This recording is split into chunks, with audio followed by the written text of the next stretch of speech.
Noître, désert de plaques, de rudes statues. Et vas-y, mon couillon! Ulala!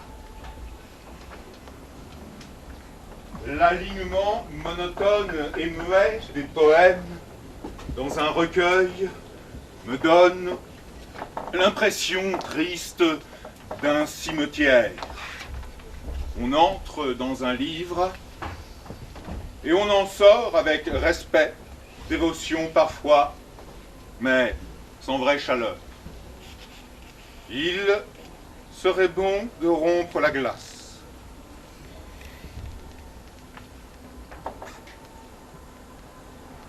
Houille. Ouille de Zelleux. En ce samedi de mai, l'association culturelle Alcyone m'invite à Houille dans les Yvelines. Le maire d'ici était là. Devant toute Houille, le maire d'Houille nous assura qu'il n'y avait rien de couille. Il n'avait rien de plus beau que des fêtes de l'andouille, suivies des pique-niques d'Houille, où venaient tous les gadouilles, etc., etc. Pour lui, s'amuser sainement, ça valait mieux que la glandouille. On prenait plaisir à le voir aimer tantouille. Il termina sur une belle ovation en nous assurant qu'il envisageait des actions de jumelage judicieux avec ses collègues d'ici, de mon cul et d'eux.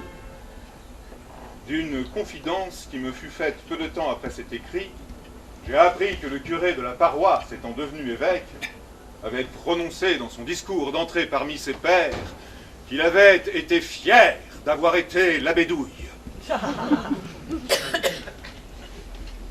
L'amour fou. Dédié avec un clin d'œil à André Breton. Je suis à toi comme la sardine est à l'huile, le maquereau au vin blanc, le loup au fenouil, le brochet au beurre blanc. Je suis à toi comme la glace est à la pistache, le poulet aux hormones, la soupe à la grimace, mon père avec la bonne. Je suis à toi comme le vinaigre à l'estragon, la pêche à l'espadon, la salade au lardon, les gaietés à l'escadron. Je suis à toi comme le moutard à la nourrice, le motard à la police, les aristos à la lanterne, les peupliers à la poterne. Je suis à toi comme le yaourt est à la vanille, ton sexe au parfum de glaïeul, le petit salé aux lentilles, la mamère à son épagnole. Je suis à toi comme tu es à moi, comme l'avenir est à nous, comme le garde est à vous, comme le train est à l'heure. Je suis à toi comme les tiques au bœuf. Ah. On dit n'importe quoi quand on est amoureux.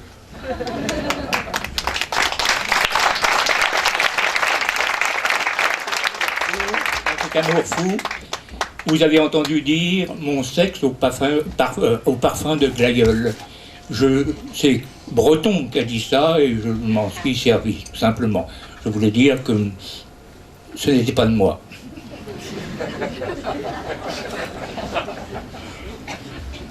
Fable.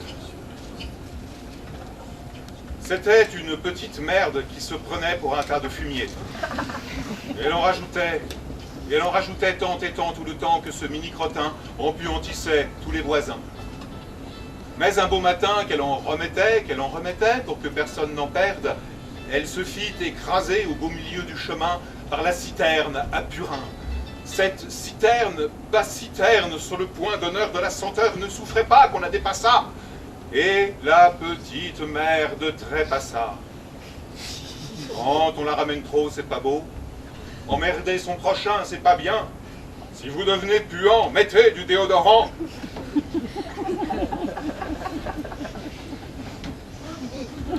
Si la poésie vous ennuie, mangez de l'ail, ça tue les veilles.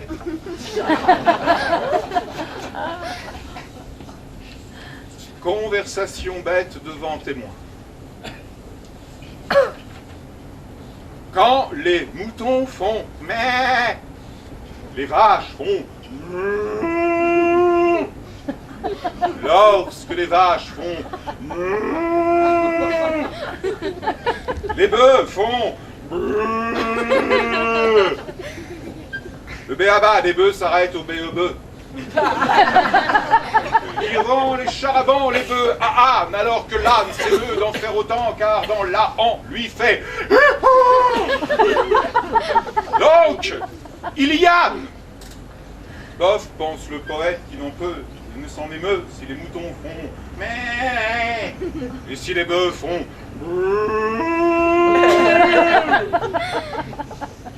Oui, la poésie, on ne sait pas ce que c'est, mais quand elle passe, on la reconnaît.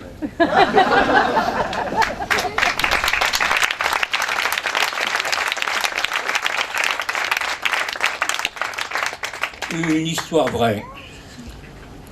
La mort de la machine à laver. Pendant bien des années, elle brassa le linge à grande eau, comme aurait fait la mère Denis, pour vous le rendre aussitôt blancheur au mot garantie. Pardon pour la machine.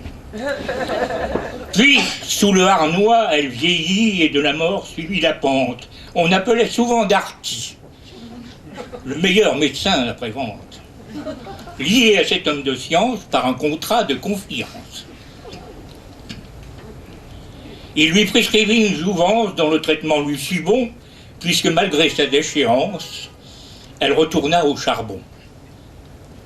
Mais le calcaire fut son calvaire. On n'utilisait pas le calcon.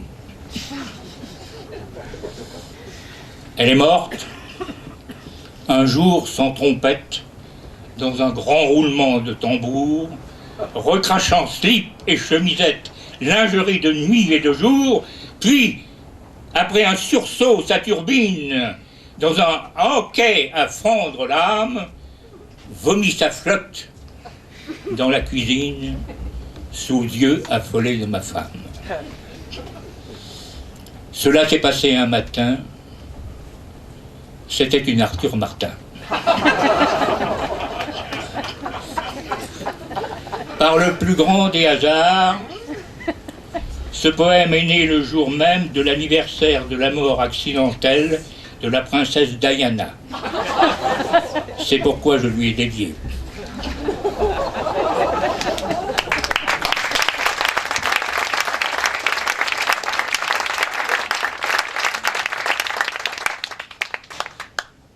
Le dormeur du Val. Il n'avait pas les Rimbaud, l'ouvrier du Val. Ni bonne haleine à travailler dans son usine à Beaurain dans l'Aisne. 8 heures dans les mécaniques vous vide comme une pile électrique. Les ouvriers comme les vondaires s'usent beaucoup quand on s'en sert. Alors Duval dort. Il dort paisible comme ferait un enfant bouche ouverte, tête nue, au milieu de ses draps blancs pâles dans son lit ouvert, rêvant au cresson bleu des fesses de la crémière et leurs trous de verdure où passe une rivière. Elles étaient girondes jusqu'à l'estuaire. Duval dort sans ronflement, les pieds en éventail, quand au matin le raleigh lui plante ses aiguilles dans le flanc.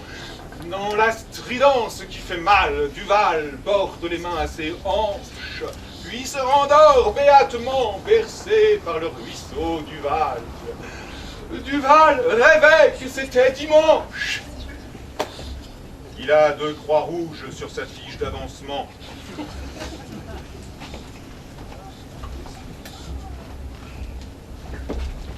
Poème con à forme courte. Le vert galant paresseux, quand sur le lit, je vois les 2 mamelles de Marie-France, il me vient envie de labourer et de pâturer. Et comme elle a le sein bas et le bassin à même hauteur, pour aller de l'autre à l'un, on ne prend pas l'ascenseur. La fessée. Pampan! Tutu! Trou de balle! Pampan. Tutu. Trou de balle. L'émigré. Pas de travail, pas de famille, pas de patrie. Vive Pétrin! Le pouvoir. Je pue, tu pues.